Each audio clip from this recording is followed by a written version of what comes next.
No reviewer should approach a game with preconceptions. That being said, it's hard to stay impartial when a game like Rune II is released on November 12, only for its developer, Human Studios, to close its doors on November 13th. The collapse of Rune II's developer even came as a shock to the publisher, who is now frantically trying to assemble a new team to look after the game post-launch. So I'm sure the question you're thinking right now is Rune II really so bad that it caused the developer to close down just 24 hours after its release? We'll never know the answer to that, of course. Human Studios cited economic realities as the reason for its closure. But what we do know is that Rune II feels at best unpolished and at worst unfinished, which is bad news when there's currently no dedicated team working on the game. Like its predecessor, Rune II takes place amidst Norse mythology. You play as a resurrected Viking warrior aiming to stop Loki from raging eternal Ragnarok over Midgard. By defeating him, you can reverse time to before the apocalypse and save the world, I guess? Or maybe you go back to being dead. It's not clear. In fact, not much of Rune II's opening moments are clear. Barring some hurried crafting tutorials, you're left on your own to figure out what to do and the best way to do it. Despite the lack of direction, Rune II has a definite sense of urgency. One of the first things you notice is a 90-minute timer that ticks down in the corner of the screen. When that hits 0, Ragnarok will begin and you will face Loki in the final battle, and you spend the preceding hour and a half collecting artifacts across Midgard that contain the power to emerge victorious. Of course, there's no real chance of defeating Loki on your first try. Your first attempts are frivolous, and an overpowered Loki quickly dispatches you, casting you back to Midgard with your tail between your legs. And so, the timer resets to 90 minutes, and Rune II's time loop that forms the core of the game is revealed. It's also a novel approach to the game's difficulty, creating a circular learning curve where both you and your enemies grow stronger every 90-minute segment. In practice, however, Ragnarok's countdown is so unrelenting, refusing to stop even while the game is paused, that you can't help but feel under pressure. Which would be fine if the other parts of Rune II didn't feel like sailing a lead barrel through treacle. But we'll get to the raft later on. The first thing you do in Rune II is build a longhouse. These serve as safe points where you can repair weapons, craft items and cook food. Longhouse foundations are located all over Midgard, but you'll need to mine the necessary materials to build them, chopping down trees and breaking down rocks, Minecraft style. Both are abundant, but mining them takes up plenty of time until you can craft stronger weapons. Meanwhile, Rune II's combat is largely the same as the original, and I'll let you decide whether an old school combat system can survive in 2019 without feeling uninspiring. There's a heavy attack and a spinning aerial attack, but most fights involve clicking the left mouse button to swing your weapon and clicking the right mouse button to block.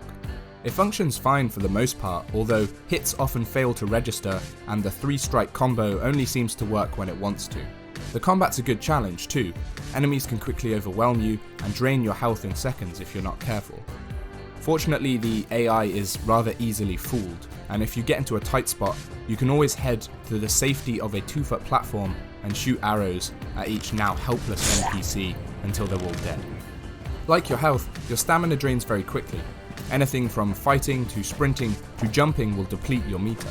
It adds another layer to fights, but is nothing more than an annoyance when travelling across the map, restricting faster movement to short bursts. I want to make it clear that travelling anywhere quickly in Rune II is basically impossible, and this one decision is where the game's biggest fault rears its ugly head. Ragnarok has left Midgard fractured, with the mainland broken into several smaller islands.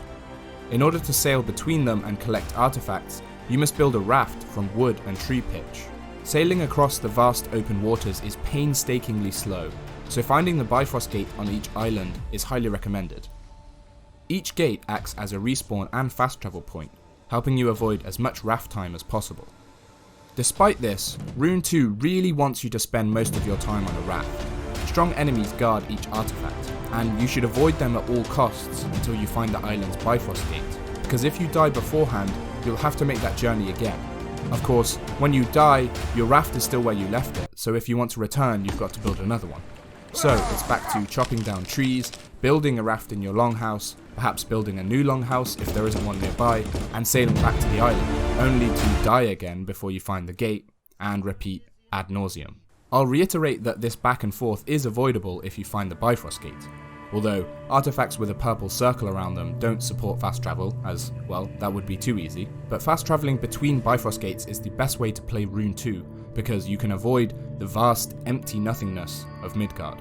During your travels, you might sail past the odd statue or find a crate hidden in a small hut, but 80% of Rune II's map is a soulless void, which is a shame because the environment itself looks pretty good. It might not win any awards, but they hold their own in 2019. There is just so little to look at, nothing to make Midgard feel like a living, breathing world. After you collect all the artifacts, or you run out of time, or you simply can't bear another moment dawdling through Midgard, you can sound the horn to summon Ragnarok and face Loki. Artifacts provide buffs and lives, giving you a possible of 8 total respawns, so they are worth collecting. If you beat Loki, he will disappear and drop a crafting recipe for a legendary sword. It's here you realise that only a special sword can truly vanquish the God of Mischief, a sword that requires you to be level 25 to craft it. I got this recipe at level 11. This is when Rune II's time loop devolves into an incessant grind, a series of awkward hoops you must jump through before you can finish the campaign. Multiplayer is the only catalyst, allowing you to team up with others to fight Loki. Of course, this requires other people to be playing the game. The servers were as desolate as Midgard, and I couldn't find more than one other person playing in any of them. When all is said and done, Rune II is an RPG that looks pretty good and controls okay, with satisfying item progression and a decent story. So its core is intact, but the swathes of bugs and questionable design choices ensure that players only experience fleeting moments of enjoyment. I noted plenty of framerate drops in my playthrough, as well as 4 crashes. The inventory system is a mess, the second half of the game is a grind, and travelling anywhere is tedious. I'll stop there, if only because I don't wish to beat a dead horse. Rune II is dead. Its developer is gone, leaving its publisher to try and piece together what's left. In Norse mythology, Ragnarok causes the remains of the world to sink into the sea, leaving nothing left but the void. The world is purged to begin anew. Rather than try to fix what is broken in Rune II, the publisher may be better off starting again.